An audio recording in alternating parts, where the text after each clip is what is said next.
J'ai ouvert la porte avec une femme à mes côtés. Ma femme a commencé tout de suite. J'ai dit, d'un ton égal, c'est la femme de votre superviseur. Elle a pensé qu'il était temps de rencontrer la femme que son mari ne cesse de contacter tard dans la nuit. L'assurance de ma femme n'a pas survécu à cette phrase. Il y a 4 semaines, ma femme est rentrée d'une réunion tardive en souriant d'une manière que je n'avais pas vue depuis des mois. Ce sourire n'était pas pour moi. Il était 23h30 un mardi soir. Cathy a franchi la porte avec cette énergie en elle, cet éclat qui la faisait paraître plus jeune en quelque sorte. Pas fatiguée par une longue réunion. Énergisée, presque euphorique. Elle m'a embrassé rapidement, a à peine établi un contact visuel, et est allée directement sous la douche sans même s'asseoir d'abord. Elle a dit quelque chose sur le besoin de se laver du stress du travail, mais il n'y avait pas de stress dans sa voix, juste une excitation qu'elle essayait de cacher. J'étais déjà au lit, regardant à moitié quelque chose sur mon ordinateur portable, un documentaire auquel je ne prêtais pas vraiment attention. Le bruit de l'eau qui coulait remplissait notre chambre. Cathy s'est mise à fredonner sous la douche. Pas une chanson que nous écoutions ensemble, autre chose, quelque chose de nouveau. Son téléphone chargeait sur la table de nuit de son côté du lit. À 23h47, il s'est allumé avec un texto. Le bourdonnement contre la surface en bois était fort dans la pièce silencieuse. Puis un autre bourdonnement, puis un troisième. J'ai jeté un coup d'œil, plus par habitude que par suspicion. Nous étions mariés depuis 7 ans. Je n'avais jamais ressenti le besoin de vérifier son téléphone auparavant. L'aperçu sur l'écran de verrouillage en disait assez. Tu me manques déjà. J'ai hâte d'être à vendredi. L'expéditeur était listé comme RWW Bureau. J'ai fixé ces mots pendant peut-être 5 secondes. Mon cerveau essayant de trouver une explication innocente qui n'existait pas. Le message suivant m'a retourné l'estomac. Ce que tu as fait ce soir. Mince. Un troisième message est apparu. Tu es incroyable. Il n'a aucune idée de la chance qu'il a. Lui, c'est-à-dire moi. Le mari à la maison qui n'avait aucune idée. Cathy était toujours sous la douche. Je pouvais l'entendre fredonner une chanson que je ne reconnaissais pas. Nous n'écoutons pas ce genre de musique. Je suis resté assis là pendant peut-être 30 secondes, à regarder cet écran lumineux, sentant quelque chose de froid s'installer dans ma poitrine. Pas de la colère exactement, quelque chose de plus calculateur. La plupart des hommes auraient foncé dans cette salle de bain à ce moment-là, agité le téléphone, exigé des réponses, peut-être jeté quelque chose. C'est ce à quoi elle s'attendait. C'est probablement ce à quoi elle s'était préparée. Mais voici le truc quand on est analyste marketing de profession. On ne tire pas de conclusions à partir d'informations incomplètes. On recueille d'abord des preuves. Au moment où Cathy est sortie de la salle de bain, son téléphone était exactement là où elle l'avait laissé. Elle m'a embrassé pour me souhaiter bonne nuit, a vérifié ses messages pendant que je faisais semblant d'être concentré sur mon écran et a souri à ce qu'elle lisait. J'ai observé son visage dans l'obscurité après qu'elle a cru que j'étais endormi. Ce sourire m'a dit tout ce que j'avais besoin de savoir sur la direction que cela prenait. Le lendemain matin, j'ai commencé à constituer mon dossier. C'est ainsi que mon esprit fonctionne. Je suis analyste marketing. Je traite des données, des schémas, des métriques. On ne prend pas de décision basée sur l'émotion quand on a accès à l'information. On recueille d'abord les faits, puis on agit. Mercredi, j'ai créé une feuille de calcul, ouvert un nouveau fichier, l'ai étiqueté avec un nom anodin au cas où Cathy regarderait un jour mon ordinateur. Puis j'ai passé en revue mon calendrier, les excuses de Cathy concernant les réunions tardives et les échéances de projet, les ai recoupées avec mon propre emploi du temps, avec les dates où j'avais dîné seul, avec les soirs où elle était rentrée après 22 heures en prétextant l'épuisement. Le schéma était évident une fois que je l'ai cherché. Il y a 5 mois, juste au début de mars, les nuits tardives ont commencé. Le 4 mars était le premier mardi. Elle m'avait envoyé un texto à 19h30 pour dire que l'équipe devait rester tard pour une échéance de projet. J'avais gardé son dîner au réfrigérateur. Elle l'avait mangé froid à 22h45, me parlant à peine, prétendant être trop épuisée pour parler du travail. Les mardis et vendredis, presque sans faute. Quelques samedis aussi, où elle prétendait que l'équipe avait besoin de sessions de travail le week-end pour rattraper son retard. J'avais passé ces samedis seuls, supposant que ma femme était dévouée à sa carrière, fière de son éthique de travail. Du jeudi au dimanche, j'ai creusé plus profondément. Nous avions un compte téléphonique commun, quelque chose que Cathy avait voulu pour la réduction du forfait familial. Cela avait du sens à l'époque, nous faisait économiser 40 $ par mois. Je ne m'étais jamais donné la peine de vérifier les journaux détaillés auparavant. Je lui faisais entièrement confiance. Cette confiance me paraissait incroyablement stupide. Maintenant, les relevés montraient 53 appels et textos par jour en moyenne au même numéro, le même RW de sa liste de contacts. Je suis resté assis là à regarder ce nombre. 53. C'est plus que je ne communiquais avec quiconque, sauf Cathy elle-même. Pic d'activité entre 22h et minuit, juste au moment où je me détendais habituellement pour me coucher, lisant ou regardant la télévision, en supposant que Cathy était à côté de moi en train de faire la même chose. Elle était à côté de moi physiquement, mais mentalement, elle était complètement ailleurs. La 3e semaine après ma découverte, je l'ai suivie. Elle avait dit qu'elle allait à son cours de yoga du jeudi dans ce studio près de Balboa Park.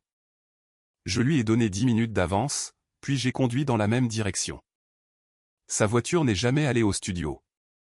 Au lieu de cela, elle s'est garée dans le parking de l'hôtel Westgate dans le quartier de Gasland. J'ai pris une photo de sa voiture, avec l'horodatage et tout. Elle est rentrée à 22h30. 3h30 pour un cours de yoga d'1 heure. J'ai passé ce numéro de téléphone dans une recherche inversée. Roger Whitfield. Une petite recherche sur les réseaux sociaux a complété le reste. Superviseur des opérations dans l'entreprise de Cathy. Sa photo de profil le montrait avec sa femme Diana et leurs 3 enfants, âgés de 12, 9 et 6 ans d'après les publications d'anniversaire. Ils avaient l'air heureux. Diana n'avait aucune idée de ce que son mari faisait ces mardis et vendredis soirs. Au cours de cette dernière semaine, j'ai obtenu plus de preuves que je ne l'avais prévu. Cathy a pris une douche après sa séance de sport du samedi matin.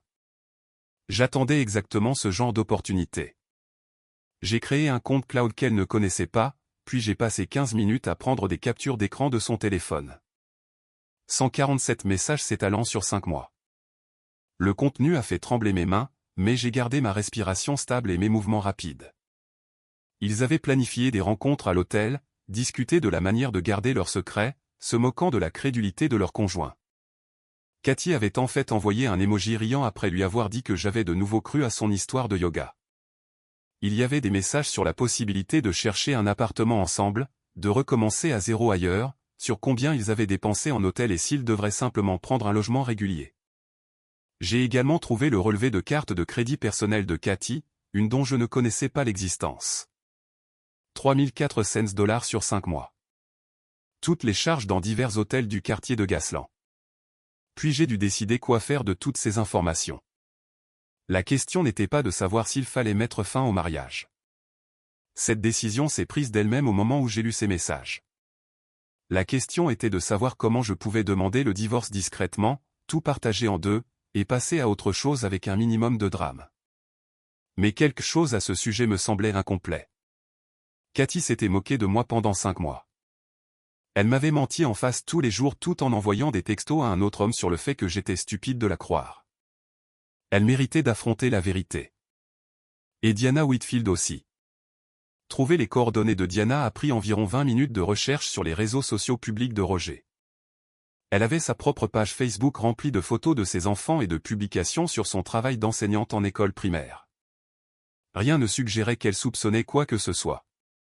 Elle avait l'air vraiment heureuse sur ses photos. J'ai débattu avec moi-même pendant 2 jours pour savoir si je devais l'appeler. Était-il juste de détruire son monde juste pour prouver ce que je voulais prouver?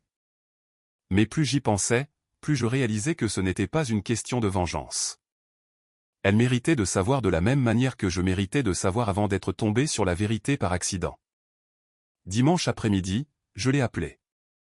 Il était 14h30, une heure où Roger était censé être à une autre réunion de travail, mais était en fait avec Cathy, selon l'échange de textos que j'avais vu ce matin-là.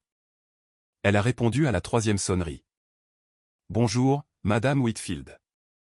Je m'appelle Neil Richardson. Je dois vous parler de votre mari. Ce n'est pas facile à dire, mais j'ai des preuves qu'il a été infidèle. » 12 secondes de silence. Puis, avec qui? Avec ma femme, Catherine. Ils travaillent ensemble. Ça dure depuis environ 5 mois. Sa voix a changé. Est devenue plus dure en quelque sorte. Les inventaires du mardi et du vendredi. C'est là que j'ai compris qu'elle avait déjà des soupçons. Elle n'avait simplement pas eu de preuves. Pouvez-vous le prouver? A-t-elle demandé. Je peux tout vous envoyer. Textos, photos, reçus d'hôtel, relevés téléphoniques. Envoyez-les tous. Je lui ai envoyé un fichier crypté 1 heure plus tard. 347 photos et documents. Tout ce que j'avais rassemblé en 3 semaines. À 19h30 ce soir-là, Diana a rappelé. Sa voix était stable mais froide d'une manière que je reconnaissais. Elle correspondait à ce que je ressentais depuis 3 semaines. J'ai tout parcouru 2 fois, a-t-elle dit. Certains de ces textos ont été envoyés pendant que je mettais nos enfants au lit. Je sais. Certains ont été envoyés pendant que je lui préparais le dîner. Que voulez-vous faire à ce sujet? Je veux qu'ils affrontent ce qu'ils ont fait ensemble, en même temps. Je vous écoute. Nous avons parlé 3 fois de plus entre lundi et mercredi. Diana avait trouvé les relevés de la carte de crédit professionnelle de Roger cachés dans leur garage. Il s'est avéré qu'il y avait eu encore plus de visites à l'hôtel que je n'en avais documenté, pas seulement 2 fois par semaine. 3 ou 4 fois. Roger avait dit à son entreprise qu'il rendait visite à des clients le mercredi. Il rencontrait en fait Cathy pendant ce qu'elle appelait sa pause déjeuner. Mercredi soir, nous avions un plan. Vendredi à 19h. Cathy rentrait toujours à la maison à 18h30 le vendredi. Une partie de sa routine de fin de semaine habituelle quand elle ne prétendait pas travailler tard. Diana arriverait chez moi en se faisant passer pour une collègue venant chercher des rapports. Nous laisserions Cathy tout nier d'abord, puis nous démolirions systématiquement chaque mensonge. Diana a insisté sur une chose. Je veux voir son visage quand elle réalisera que nous savons tout tous les deux. Je comprenais cela parfaitement. Le vendredi est arrivé avec un timing parfait. Cathy est rentrée à 17h55, plus tôt que d'habitude. Elle était d'une humeur exceptionnellement bonne, probablement parce qu'elle et Roger avaient des projets pour le week-end. Elle m'a dit qu'elle rencontrait des amis pour un brunch demain à la Jolla Cove. Roger avait dit à Diana qu'il rendait visite à son frère en Arizona. Aucune de ces choses n'était vraie. Cathy a suggéré de commander de la nourriture thaïlandaise et de regarder un film. J'ai accepté. J'ai gardé ma voix complètement normale. À 18h30, Diana a envoyé un texto pour dire qu'elle était à 30 minutes. J'ai dit à Cathy qu'une collègue passait prendre des rapports. Elle a à peine levé les yeux de son téléphone. Je pouvais voir qu'elle tapait un message, quelque chose avec un emoji cœur à la fin. À 18h55, je suis sorti. Diana se garait sur le trottoir. Elle est sortie vêtue de vêtements professionnels, portant un porte-documents en cuir, ayant tout l'air de quelqu'un en mission de travail. Nous avons établi un contact visuel. Prêt? Ai-je demandé. Je suis prête depuis dimanche. Elle a jeté un coup d'œil par notre fenêtre de devant vers Cathy assise sur le canapé, illuminée par l'écran de son téléphone. C'est elle. Je n'ai pas répondu. J'ai juste ouvert la porte d'entrée. Cathy a levé les yeux quand nous sommes entrés. Elle a commencé à se lever, un sourire social se formant. Bonjour, je suis.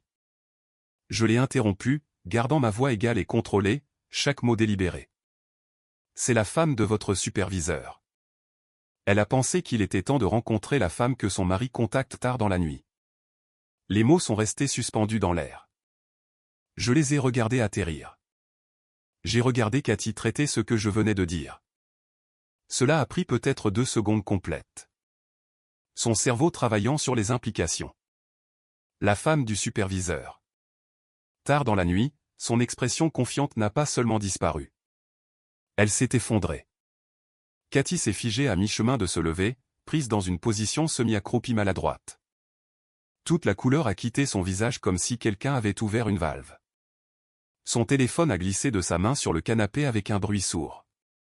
Sa bouche s'est ouverte, mais rien n'en est sorti au début. Juste ce petit son d'étouffement. Ses yeux sont passés de moi à Diana et vice-versa, s'écarquillant à chaque passage. Cette expression confiante s'effondrant en quelque chose proche de la terreur. Je. Quoi?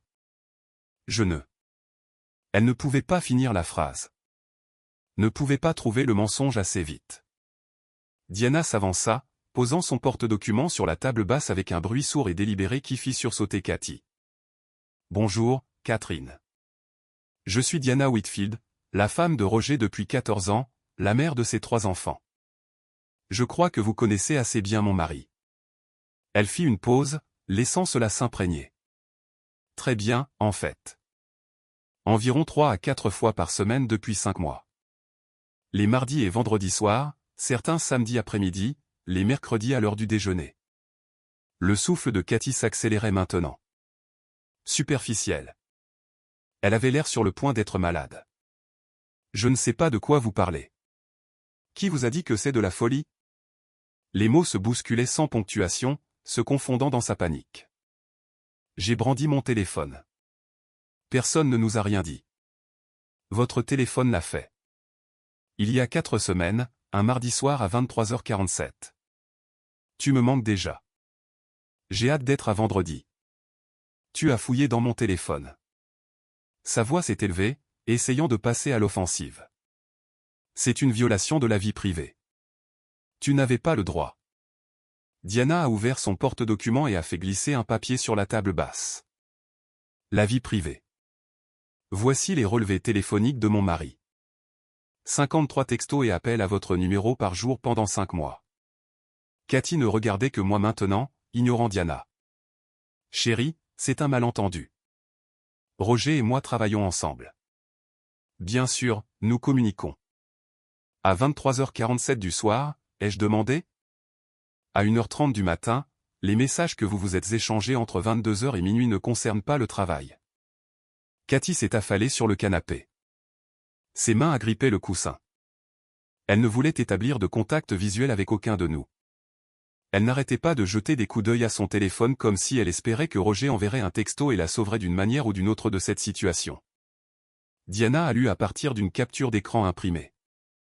22 mars, 21h47. Vous avez écrit, je viens de dire à Neil que j'ai une réunion tôt demain. Peux-tu t'échapper à midi? Roger a répondu, j'ai déjà dit à Diana que je rencontre un fournisseur. On se voit au Westgate à midi. Le souffle de Cathy se coupa. Où avez-vous eu ça? Votre téléphone, ai-je dit. Il y a 4 semaines, pendant que vous étiez sous la douche, j'ai pris des captures d'écran de tout. J'ai fait un geste vers Diana. Diana a trouvé le téléphone de Roger le week-end dernier. Il s'avère que vous n'étiez pas aussi prudent que vous le pensiez. Écoute, les choses entre nous ne vont pas bien depuis un moment. Cathy me regarda désespérément. Tu travailles tout le temps. Nous n'avons plus de vraies conversations depuis des mois. Je me sentais seul. Je travaille à domicile. Je suis là tous les soirs. C'est toi qui as commencé à travailler tard il y a 5 mois. J'ai sorti un calendrier imprimé du tiroir où je l'avais rangé. Les mardis et vendredis soirs, chaque semaine, parfois les samedis. Tu veux savoir où tu étais vraiment? Diana fit glisser des relevés de cartes de crédit sur la table. L'hôtel Westgate, le Marriott Gasland, le Hilton Beffron. Tu as payé des chambres avec une carte de crédit que Neil ne connaissait pas. 3400 $ sur 5 mois. La défense de Cathy s'effondrait en temps réel. Depuis combien de temps sais-tu? 4 semaines. Et tu n'as rien dit. J'attendais de voir si tu me dirais la vérité toi-même. Tu ne l'as pas fait. J'ai fait défiler mon téléphone. Tu veux entendre certains de tes messages? 10 avril, 22h15. Il vient de me demander comment était le yoga. J'ai failli lui rire au nez. Le visage de Cathy passa de pâle à rouge. Elle fixait le sol. Diana continua de lire. 3 mai, 23h30. Roger a écrit, elle a cru à l'histoire du voyage en Arizona. Elle m'a acheté une nouvelle valise pour ça. Tu as répondu, Neil a cru que je vais à la Jolla avec des copines ce week-end. Il est si confiant que c'en est presque triste. C'était juste. Nous nous défoulions. Tout le monde se plaint de son conjoint. Se défouler. J'ai gardé ma voix calme. Vous vous moquiez de nous parce que nous vous faisions confiance pendant que vous nous mentiez en face. Ce n'est pas se défouler. C'est de la cruauté. La voix de Diana se brisa légèrement, pendant que tu lui envoyais des textos sur à quel point je suis stupide. J'étais à la maison avec nos 3 enfants, à préparer le dîner, à aider aux devoirs, à être une femme et une mère, et toi, tu prévoyais de voler leur père. Quoi? Non, nous n'avons jamais prévu. J'ai lu un autre message. 8 juin, 21h20. Tu as écrit, j'ai regardé des appartements à North Park. Les T1 coûtent environ 2200. Si nous partons tous les deux, nous pourrions nous offrir quelque chose de bien ensemble. Cathy se tut. Elle fixait le sol, comprenant enfin que chaque défense à laquelle elle pouvait penser avait déjà été démolie. Le téléphone de Diana sonna. Elle regarda l'écran, puis nous le montra à tous les deux. Roger appelle. Elle regarda Cathy. Dois-je répondre? Dis-lui que tu es là. Ne le fais pas. S'il te plaît, ne le fais pas. Diana répondit sur haut-parleur. Allô, Roger. Salut, je voulais juste prendre des nouvelles avant mon vol. Les enfants vont bien? Ils vont bien. En fait, je ne suis pas à la maison en ce moment. Je suis chez Neil et Catherine Richardson. Je pensais que je devrais enfin la rencontrer. 5 secondes de silence. Puis, Quoi? Diana, je peux t'expliquer. Pas la peine. Neil et moi avons comparé nos notes. Nous avons tout. Diana, écoute-moi. Quoi qu'il t'ait dit, ils ne m'ont rien dit. Ton téléphone l'a fait. Son téléphone l'a fait. Tes relevés de carte de crédit l'ont fait. Et avant que tu ne prennes le vol que tu prétends prendre, tu devrais savoir que je demande le divorce. Lundi matin, ton service des ressources humaines recevra une plainte très détaillée sur les relations entre superviseurs et employés. Diana, s'il te plaît, pense aux enfants. Ne fais pas ça. Je pense à eux. Je pense qu'ils méritent un père qui ne donne pas l'exemple du mensonge et de la tromperie. Au revoir, Roger. Elle a raccroché. Cathy la regarda avec horreur. Tu le signales aux ressources humaines. Tu es une subordonnée. Il est ton superviseur. C'est un motif de licenciement. Mais ça, tu le savais déjà, n'est-ce pas? J'ai regardé Cathy. Chose intéressante que j'ai remarquée dans les messages. Ta promotion en avril, celle que tu as dit être une surprise totale. 17 avril, 23h03. Merci d'avoir insisté pour ma promotion. Je suppose que nous célébrons 2 choses ce soir. Cette promotion n'était pas basée sur le mérite, n'est-ce pas? J'ai mérité cette promotion. J'ai travaillé dur, Diana interrompit. Travaillé dur dans des chambres d'hôtel. Roger a écrit lui-même ton évaluation de performance. 5 autres personnes ont postulé pour ce poste. Tu l'as eu au détriment de personnes ayant plus d'expérience. Même s'il a aidé, je suis toujours bonne dans mon travail. Ça n'a pas d'importance. Diana a dit, tu as accepté une promotion de quelqu'un avec qui tu couches. Quand les ressources humaines enquêteront, vous serez tous les 2 licenciés. La panique de Cathy montait. Tu ne peux pas faire ça. Je vais tout perdre. Oui, tu le feras. Tout comme je perds mon mariage. Tout comme mes enfants perdent leur famille intacte. J'ai sorti un dossier manie que j'avais laissé sur la table d'appoint ce matin-là. Tu veux savoir ce qui se passe ensuite? Ce sont des papiers de divorce. Mon avocat les a rédigés cette semaine. Tu as déjà déposé la demande? Pas encore. Je voulais te donner la courtoisie de le savoir d'abord. Pas de pension alimentaire, une division minimale des biens. Tu gardes ta voiture et tes effets personnels. Je garde la maison. Cette maison est à moitié à moi. L'acte de propriété est à mon seul nom. Rappelle-toi, ton crédit était mauvais quand nous l'avons acheté. Tu m'as remercié de m'occuper des finances. Diana se leva. Je devrais y aller. J'ai 3 enfants à la maison à qui il faut dire que leur père est un menteur. Elle regarda Cathy. Vous n'avez pas seulement ruiné des mariages. Vous avez ruiné des enfances. J'espère que ça vous empêchera de dormir la nuit. Cathy tenta un dernier appel.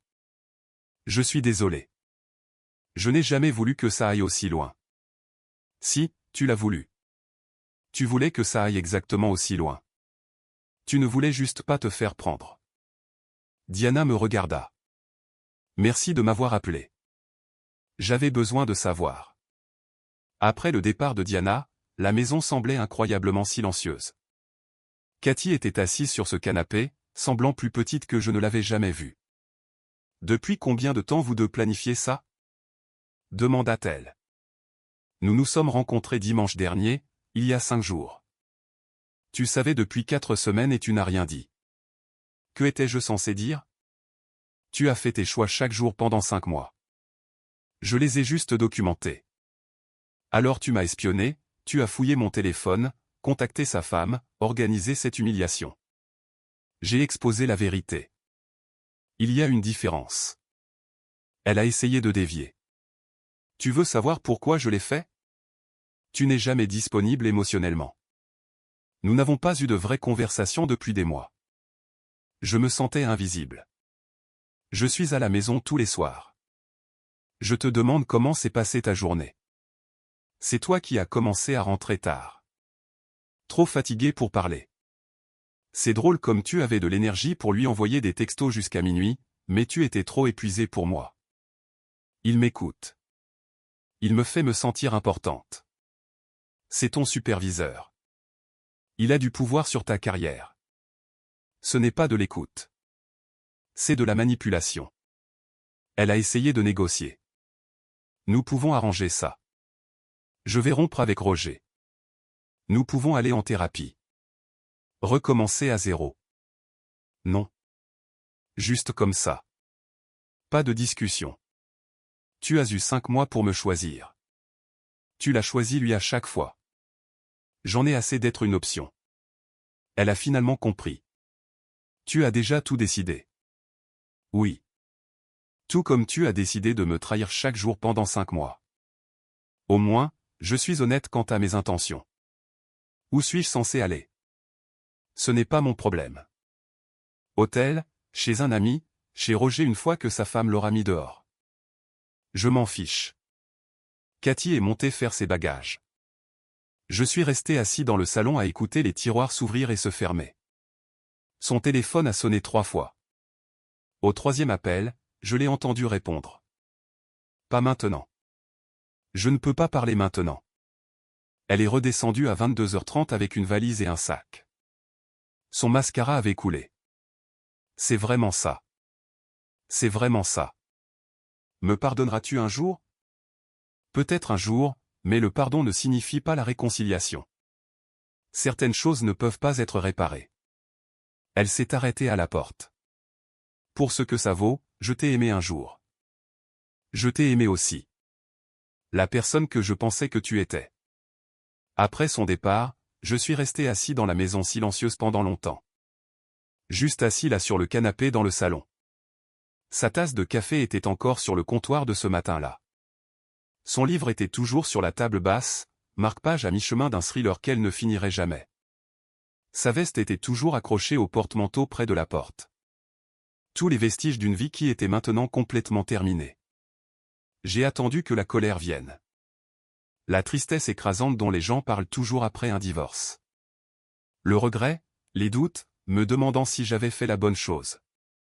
Mais tout ce que je ressentais était le vide.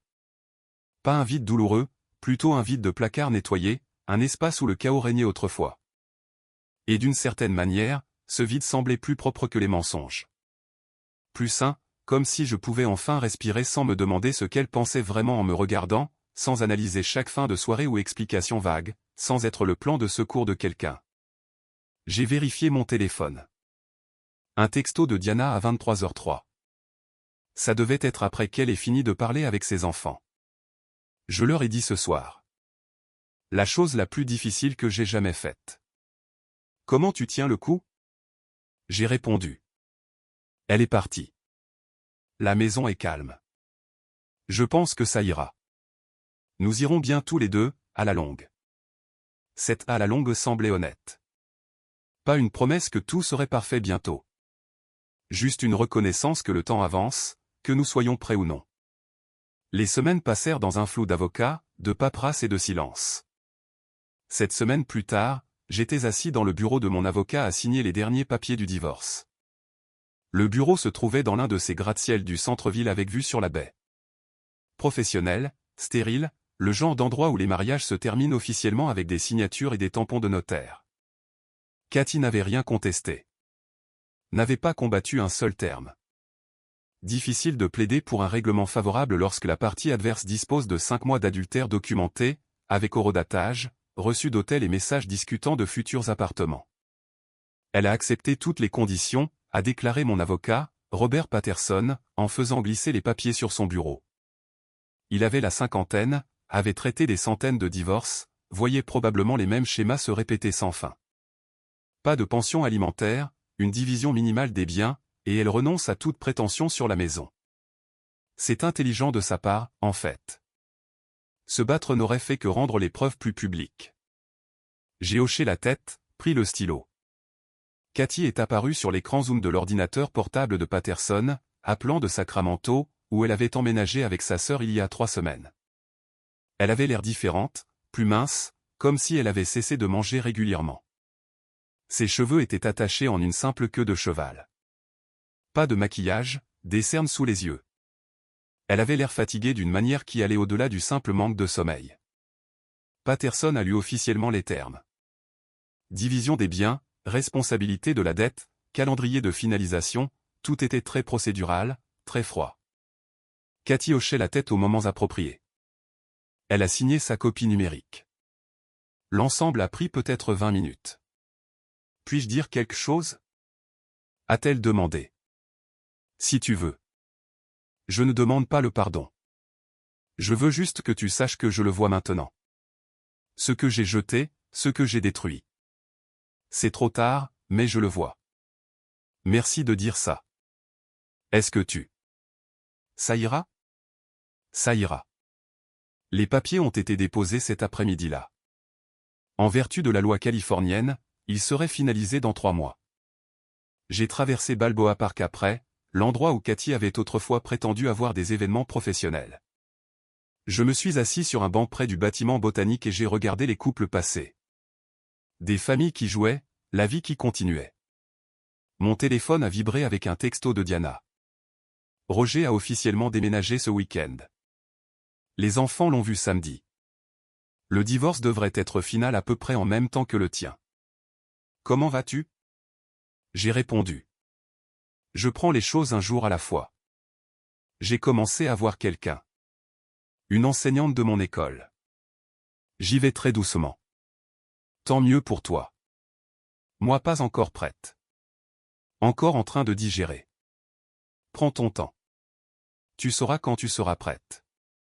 Dans les semaines qui ont suivi, j'ai commencé une thérapie.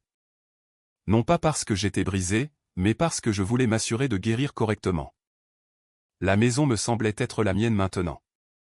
J'ai repeint le salon, acheté un nouveau canapé, je ne pouvais pas m'asseoir sur celui de ce vendredi soir, enlever ces photos, les ai remplacées par des paysages, réorganiser la cuisine selon mes préférences. Un soir, plusieurs semaines après avoir signé les papiers, mon voisin Tom est passé. Bière sur la terrasse. Sharon a fait des lasagnes en plus. C'était mon premier engagement social depuis le dépôt de la demande de divorce. Sharon m'a regardé avec une gentille préoccupation. C'est bon de te voir hors de la maison. Tu as trop travaillé. J'avais besoin de m'occuper. Ça va ? J'y arrive vraiment. Certains jours sont plus difficiles que d'autres. Tom a demandé, tu as eu de ces nouvelles ? Pas depuis la réunion avec l'avocat. Le divorce sera finalisé dans quelques semaines. Sa femme Sharon secoua la tête. Cette femme avait un sacré culot. Tu es mieux sans elle. Diana a appelé pendant que nous mangions. Je me suis excusé. Salut, mauvais moment ? A-t-elle demandé. Non, juste chez des voisins. Quoi de neuf ? Je voulais prendre de tes nouvelles. Ça fait une semaine qu'on ne s'est pas parlé. Ça va ? Oui, vraiment bien. En fait. Toi aussi. Les enfants ont demandé de tes nouvelles hier. Que savent-ils ? Des versions adaptées à leur âge. Ils savent que leur père a fait de mauvais choix. Je suis désolé qu'ils aient dû traverser ça. Moi aussi. Mais nous survivons.